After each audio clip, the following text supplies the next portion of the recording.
नहमदुहु व नसल्ली अला रसूलिल करीम अम्मा बाद। साउथ अफ्रीका के एक साहब ने पूछा है कि मुहर्रम में चांद की सूरत हाल क्या है।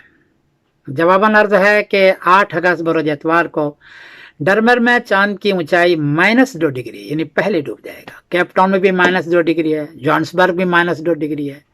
अलबत्ता कांगो जो अफ्रीका का मुल्क है बिल्कुल मगरिब में, वहाँ 1 डिग्री है, इसलिए 8 अगस्त बरोज एतवार को चांद नजर नहीं आएगा।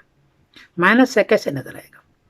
9 अगस्त बरोज पीर को डरबन में चांद की ऊंचाई है 10 डिग्री, चांद बारीक होगा। 10 डिग्री में नजर तो आता है, 9 डिग्री में मुश्किल से नजर आता है, 10 डिग्री में नजर आता है, लेकिन चांद बारीक होगा। केपटाउन में चांद की ऊंचाई है 9 डिग्री, यहाँ मुश्किल से नजर आएगा। जोहान्सबर्ग में चांद की ऊंचाई है 10 डिग्री, और कांगो जो मगरिब में है अफ्रीका का, वहाँ 13 डिग्री है। इसलिए 9 अगस्त बरोज पीर को डरबन में, जोहान्सबर्ग में, कांगो वगैरह में चांद नजर आएगा। और 10 अगस्त बरोज मंगल को मुहर्रम की पहली तारीख होगी। यहाँ चूंकि चांद बारीक है, कहीं भी चांद नजर आए तो आप ले लें और पूरा अफ्रीका 10 अगस्त बरोज मंगल को मुहर्रम की पहली तारीख कर लें, और 19 अगस्त बरोज जुमेरात को 10वीं मुहर्रम होगी इंशाअल्लाह।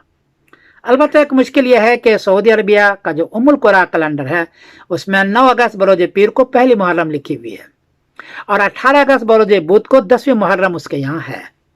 इसलिए जो सऊदी इत्तिबा करने वाले हैं या सऊदी को मानने वाले हैं वो 9 को पहली मुहर्रम करेंगे, और 18 अगस्त बरोज बुध को 10वीं मुहर्रम वो मना रहे हैं। अलबत्ता चांद चूंकि नजर नहीं आएगा, इसलिए जो चांद देख के करने वाले हैं वो 10 अगस्त बरोज मंगल को पहली मुहर्रम करें, और 19 अगस्त बरोज जुमेरात को 10वीं मुहर्रम करें। ये इसके लिए सूरत हाल है। मैं समरुद्दीन कासिम बोल रहा हूँ मैनचेस्टर इंग्लैंड से। अस्सलाम वालेकुम व रहमतुल्लाहि व बरकातहू।